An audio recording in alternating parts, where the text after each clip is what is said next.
ओम श्री साईनाथाय नमः। ओम श्री साईनाथाय नमः। ओम श्री साईनाथाय नमः। सभी साईं भक्तों को नमस्कार। साथियों, कथा प्रारंभ करते हैं। पिछले अंक में कथा हमने विराम दिया था कि गंगाधर सेठ, जो कि पूना से अपना सारा कुछ कारोबार छोड़कर अपने बेटे के पास रहने आए यहाँ शिरडी, और उनके बेटे ने मकान बनवाया जिसका मुहूर्त है। मुहूर्त आज है और कलश पूजन कराकर वो लौट रहे हैं। और उनके गुरुजी हैं दिगंबर। घर के अंदर प्रवेश किया। पूर्णा जो लड़की है और उसके पिता जो फूल का काम करते हैं, वो उसके घर की डेकोरेशन करते हैं। घर में प्रवेश करने का समय निश्चित हुआ, लेकिन बेटा गंगाधर सेठ का बेटा अभी घर पहुंचा नहीं है, जबकि दिगंबर गुरुजी का कहना है समय निकल जाएगा, इसलिए बेटे के बिना ही गृह प्रवेश करा। पहले तो गंगाधर जी ने ना नुकर की, लेकिन वो गुरुजी के ऐसे परम भक्त थे कि गुरुजी की बात नहीं टाल सकते थे, इसलिए गृह प्रवेश के लिए तैयार हो गए। अब गृह प्रवेश के लिए जैसे ही उन्होंने घर के अंदर की ओर बढ़े, सामने गुरुजी की निगाह पड़ी सजावट में। आम के पत्ते की बंधनवार लटका रखी थी। गुरुजी ने कहा, मैंने यहाँ नींबू मिर्ची लटकाने के लिए कहा था। तो पूर्णा जो लड़की थी वो कहने लगी कि ये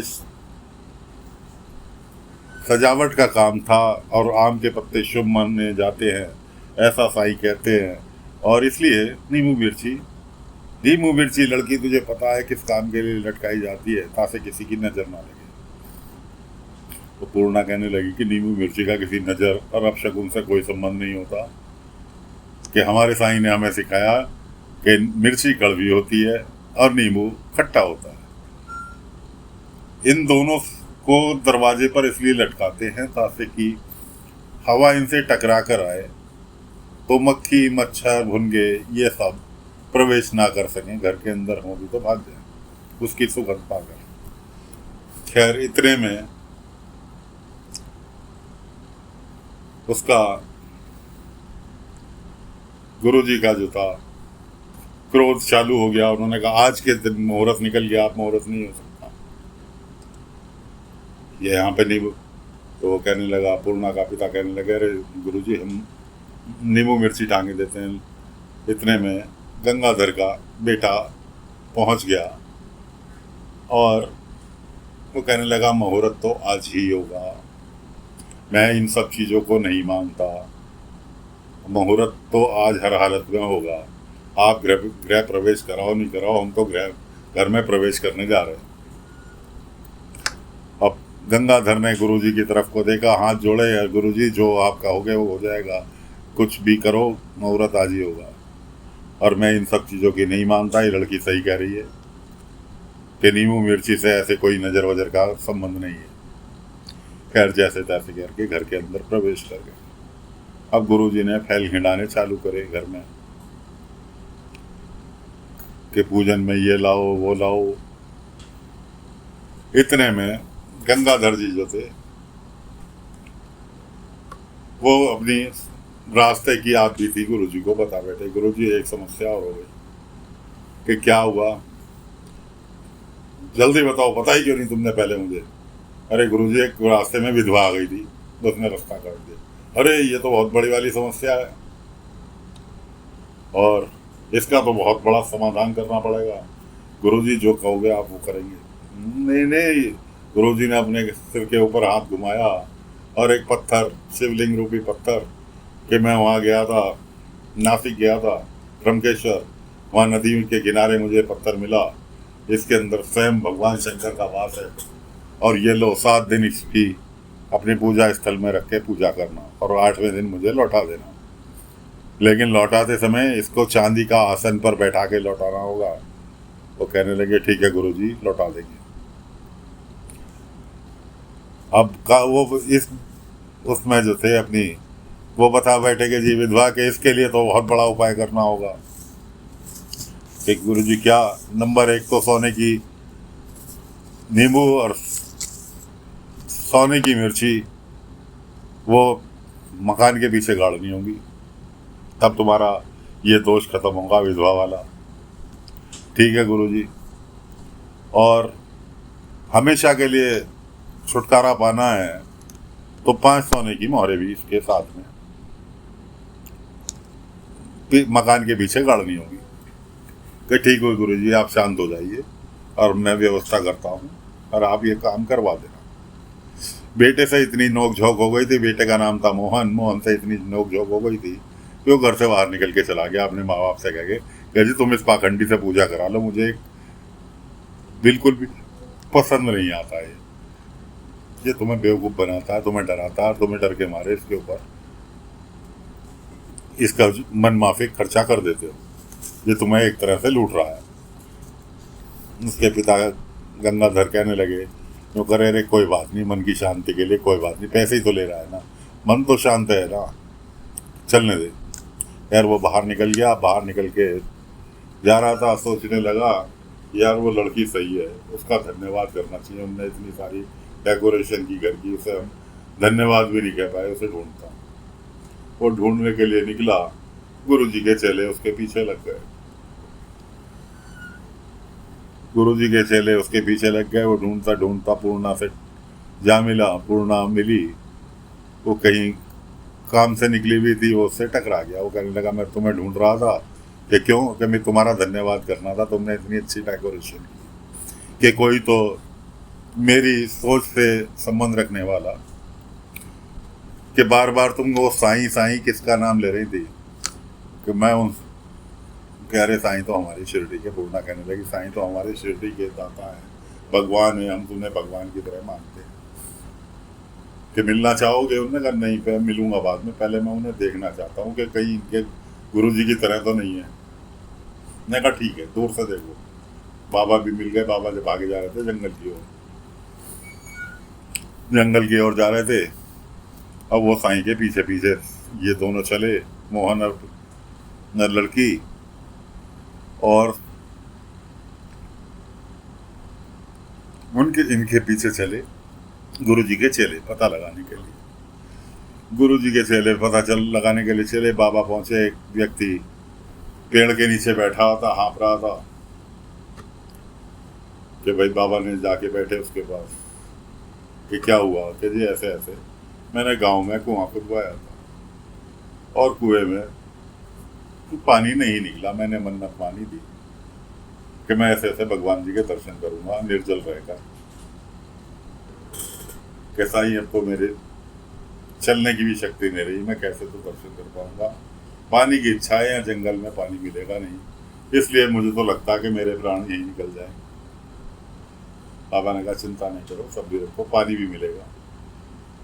अब वो पूर्णा जो लड़की थी वो कहने लगी मैं दौड़ के पानी दिया, उन्होंने कहा नहीं, उसने मोहन ने कहा नहीं पानी तो मत ला, अभी बाबा ने कहा पानी मिलेगा, साईं ने कहा तो देखते हैं कैसे मिलता पानी। बाबा ने वहीं पेड़ के सहारे, वो बैठा हुआ था वहीं, एक दो पेड़ के तने को कटकटाया अपने चिमटे से, और एक पेड़ में छेद करके थोड़ा सा गड्ढा करके उसमें एक पत्ता लगा दिया और अपने भिक्षा पात्र में पेड़ में से पानी निकाल दिया।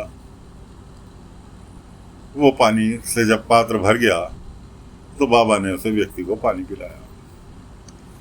पानी पी के उसमें थोड़ी सी जान आई, उसके खड़ा हुआ। बाबा ने उससे पूछा तो उसने कुएं की बात बताई। बाबा ने कहा कुआं भाई ये सब अंधविश्वास है, पूजा पाठ, कोई भी भगवान अपने भक्त को कष्ट में देखकर खुश नहीं होता, प्रसन्न नहीं होता, इसलिए भक्ति उतनी करो जितनी तुम सह सकते हो। दूसरी चीज रही बात कुएं की, कि जहां तुमने कुआं खोदा वहां जल स्तर थोड़ा गहराई पर होगा, तुम एक काम करो 2 हाथ कुएं को और खोदो, यानी कि 3-4 फीट कुएं को और खोदो, पानी वहीं निकल आएगा। रही बात भक्ति की, तो भक्ति के लिए भूखा रख के भगवान कभी प्रसन्न नहीं होते, इसलिए खाना पीना खाओ और जाकर मेहनत करो। वो कहने लगा, साईं मैं कोई गरीब व्यक्ति नहीं, मैं एक संपन्न व्यक्ति हूँ और मैं आपको इस उपकार के बदले कुछ देना चाहता हूँ। बाबा ने कहा, उपकार के बदले मुझे अगर कुछ देना ही चाहते हो तो केवल इतना करो, दे दो कि आज के बाद इस तरह के अंधविश्वास में नहीं फंसोगे। फिर भी साईं मैं आपको कुछ देना चाहता हूँ। कि क्या देना चाहते हो? मैं आपको, आपका पात्र जो है काफ़ी पुराना हो गया है, मैला सा भी दिख रहा है, मैं आपको इसके बदले चांदी का पात्र देना चाहता हूँ, भिक्षा पात्र। बाबा कहने लगे कि चांदी का पात्र होने से क्या मुझे भिक्षा ज़्यादा मिलेगी? और भिक्षा तो उतनी मिलनी है, तो फिर क्या चांदी का पात्र, क्या लोहे का पात्र? मैं इसमें खुश हूँ जो तुमने मेरे से वादा किया। जाओ अपने कुएं की खुदाई कराओ, पानी उसी में निकलेगा। अब ये दोनों, पूर्णा और ये मोहन, दोनों बाबा की इस चीज़ को देख रहे थे। उसके बाद बाबा से मिले, क्योंकि इन्हें दिखाई दिया कि बाबा के अंदर वो कोई लालच वाली, कोई डराने वाली, कोई ऐसी प्रवृत्ति नहीं है। बाबा कहने लगे, मिले, खैर सारी हालचाल पूछे।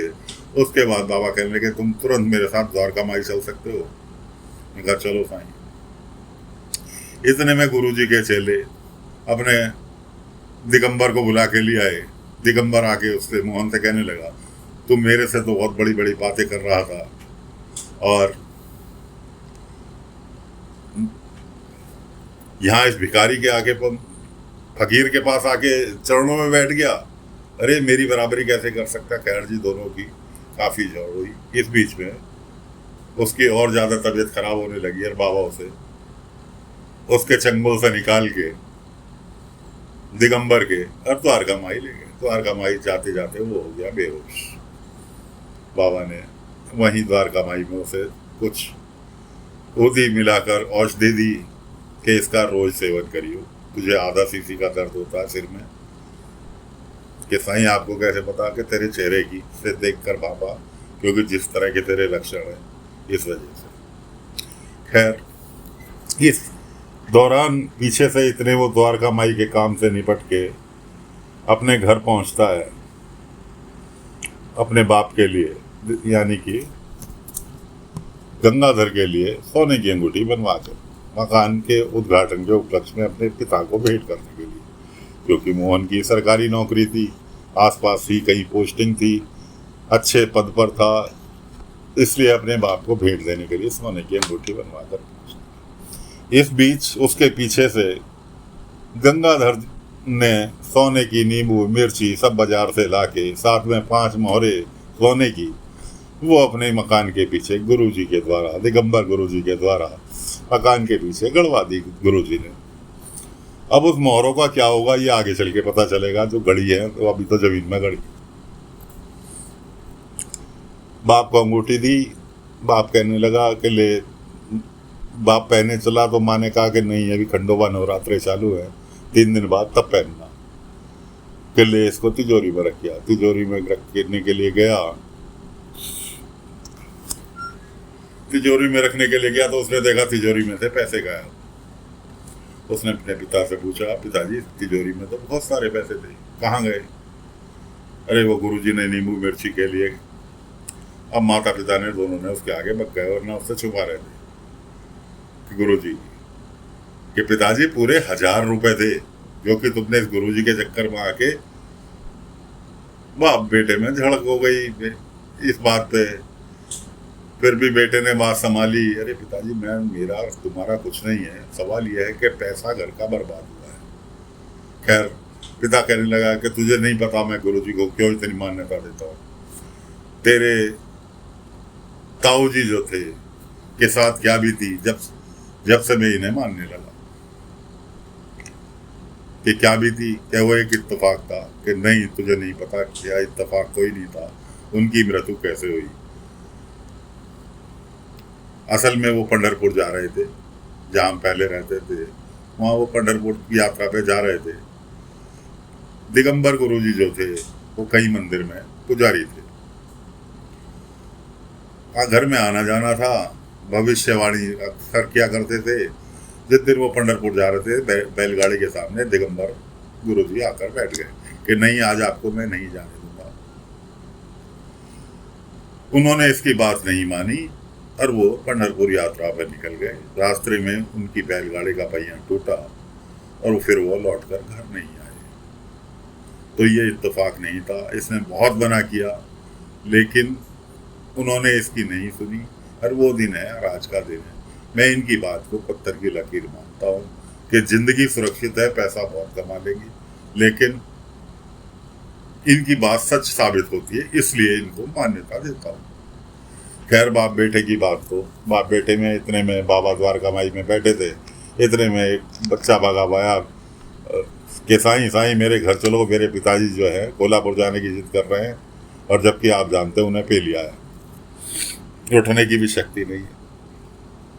बाबा कहने लगे चलो। बाबा गए उसके घर पे, उसके पिता से मिले, बेटे को और माँ को दोनों को बाहर निकाल दिया कि मैं इनसे अकेले में बात करता हूँ।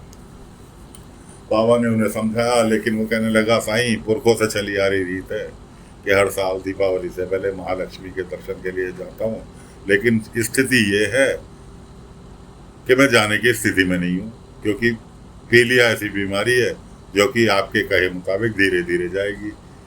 बाबा ने कहा बिल्कुल सही कह रहे हो कि बिल्कुल धीरे धीरे जाएगी, पीलिया ऐसी चीज़ है, इमीडिएट इसका उपचार नहीं है। लेकिन साईं, बाबा ने कहा अरे माँ लक्ष्मी तो, भगवान तो तुम्हारी हर वक्त साथ है, क्या भगवान चाहेगा कि तुम इस बीमारी में इतनी लंबी यात्रा करो? कि साईं वो तो सारी चीज़ सही है, लेकिन मन तो नहीं मानता।